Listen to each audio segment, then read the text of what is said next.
여러분 안녕하세요. 찾아가는 새벽기도 시카고 예수사랑교회 조선영 목사입니다. 오늘도 변함없는 주님의 은혜와 평강이 저와 여러분의 삶의 종일 풍성하기를 기도합니다. 오늘 말씀은 창세기 23장 12절에서 18절까지 말씀입니다. 제가 읽어드리지요. 아브라함이 다시 한번 그 땅 사람들에게 큰 절을 하고 그들이 듣는 데서 에브론에게 말하였다. 좋게 여기신다면 나의 말을 들으시기 바랍니다. 그 밭값을 드리겠습니다. 저에게서 그 값을 받으셔야만 내가 나의 아내를 거기에 묻을 수 있습니다. 에브론이 아브라함에게 대답하였다. 저의 말을 들어보시기 바랍니다. 그 땅값을 친다면 은 400세겔은 됩니다. 그러나 어른과 저 사이에 무슨 거래를 하겠습니까? 거기에다가 그냥 돌아가신 부인을 안장하시기 바랍니다. 아브라함은 에브론의 말을 따라서 햇사람들이 듣는 데서 에브론이 밝힌 밭값으로 상인들 사이에서 통용되는 무게로 은 400세겔을 달아서 에브론에게 주었다. 그래서 마므레 근처 막벨라에 있는 에브론의 밭, 곧 밭과 그 안에 있는 굴, 그리고 그 밭 경계 안에 있는 모든 나무가 마을 법정에 있는 모든 햇사람이 보는 앞에서 아브라함의 것이 되었다. 아멘. 아브라함의 아내 사라가 127세가 되어 가나안 땅에서 죽습니다.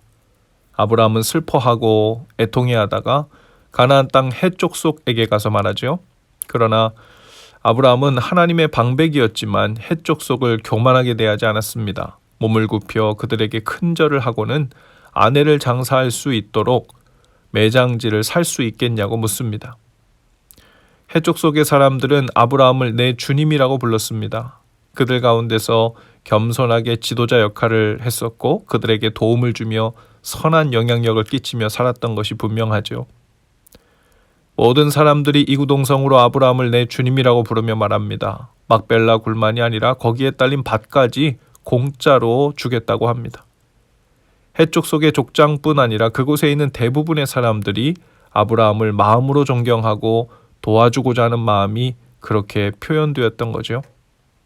아브라함이 그들에게 존경받는 이유는 그들을 큰 절을 하며 대하는 태도만 보아도 짐작할 수 있습니다. 아브라함은 이들을 종처럼 낮아져서 섬겼을 것입니다. 하나님께서 재산을 가지고 어려운 헷족소를 도우며 살았을 것입니다. 그런 고마운 마음들과 존경하는 마음들이 오랜 세월 쌓이면서 햇사람들이 아브라함을 주님이라고 부르게 된 것이겠죠. 아브라함은 그들과 구별되었지만 낮아져서 겸손히 그들을 섬기며 함께 살았던 겁니다.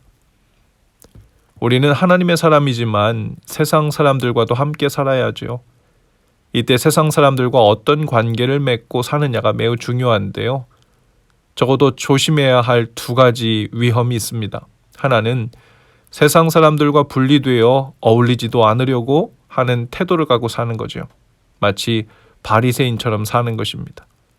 그런 사람들은 세상 사람들과는 다르기 때문에 회식 자리도 안 가고 MT도 가지 않는 것을 거룩함의 증거로 삼습니다. 그렇게 홀로 외톨이로 살아가지요. 다른 한 가지 위험은 세상 사람들과 동화되어서 그들과 똑같이 살아가는 겁니다. 세상 사람들과 똑같이 술 먹고 노래하고 춤추며 살아가면서도 얼마든지 하나님을 마음으로 섬기면 된다는 자신감을 가지고 사는 거죠.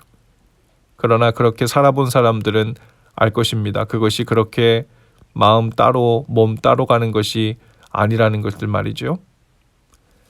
세상 사람들과 똑같은 방식으로 연애도 하고 적당히 거짓말도 하고 적당히 타협하며 살아갑니다. 이 두 가지 모두가 문제이죠. 우리는 세상 사람들과 함께 슬퍼도 하고 기뻐하기도 해야 하지만 구별되어 사는 거룩함을 잃지 말아야 합니다. 참 쉽지 않은 일이죠. 하지만 진심으로 성령님께 지혜를 구하며 길을 찾는다면 반드시 길을 열어 보이실 것입니다. 아브라함은 또 큰 절을 하고 밭값을 받으라고 합니다.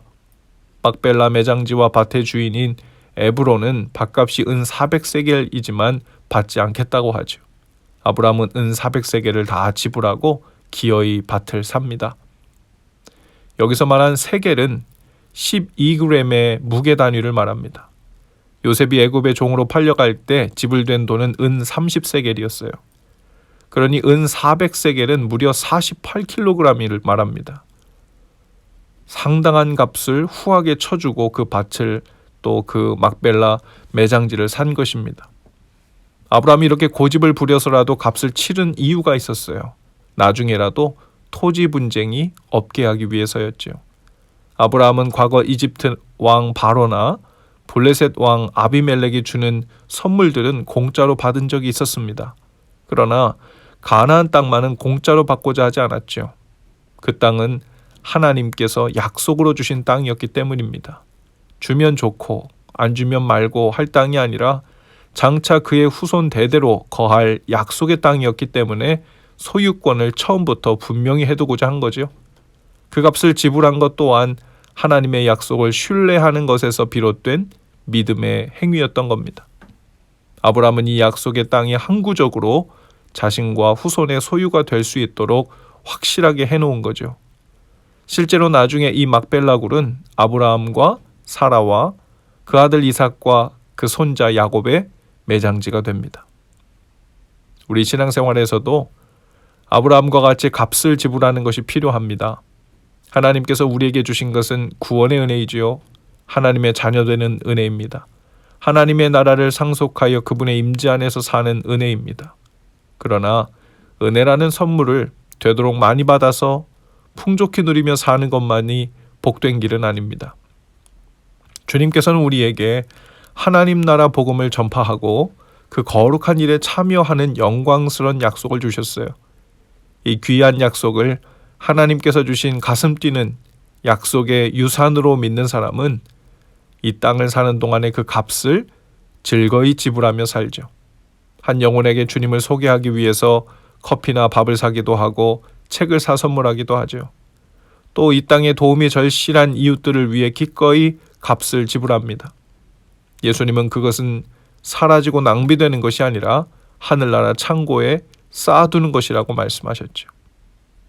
또한 하나님께서 우리에게 약속해 주신 주님 안에서 누리는 풍성한 삶이 있죠. 주님과 친밀한 교제를 나누며 동행하는 삶입니다.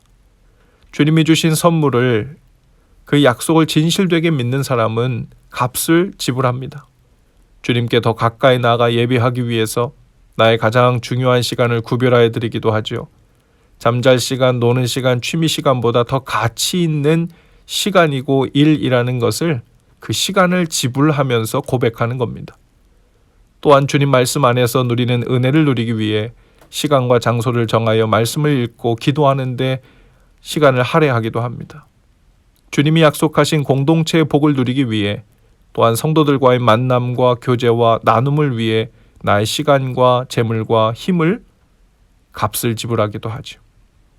아브라함은 공짜로 얻을 수 있었던 막벨라 매장지를 위해 큰 값을 지불했지만 아마도 아깝거나 손이 떨리지 않았을 것입니다. 오히려 하나님께서 약속하신 그 때가 되었을 때 후손들에 의해서 이 약속의 땅으로 그 뜻이 성취되는 날을 생각하며 즐거워하고 기뻐했을 것입니다. 오늘 하나님께서 우리에게 주신 은혜는 무엇이고 복된 약속들은 무엇일까요? 약속된 은혜를 믿음으로 취하여 오늘 우리가 겸손히 지불해야 할 것은 무엇일까요? 오늘 하루 그 값을 지불하는 삶을 살면서도 실제로 그 약속이 성취되는 것을 진지하게 믿는 사람은 감사와 설렘으로 즐거이 드리는 삶, 또 즐거이 나누는 삶, 또 즐거이 섬기고 지불하는 삶을 살게 될 것입니다. 오늘도 약속하신 은혜를 위해 즐거이 값을 지불하는 삶이 되실 수 있기를 주님의 이름으로 축복합니다. 기도합시다. 주님, 아브라함처럼 저희도 허락하신 약속을 성취하고 차지하기 위하여 즐거이 값을 지불하는 삶을 살기 원합니다.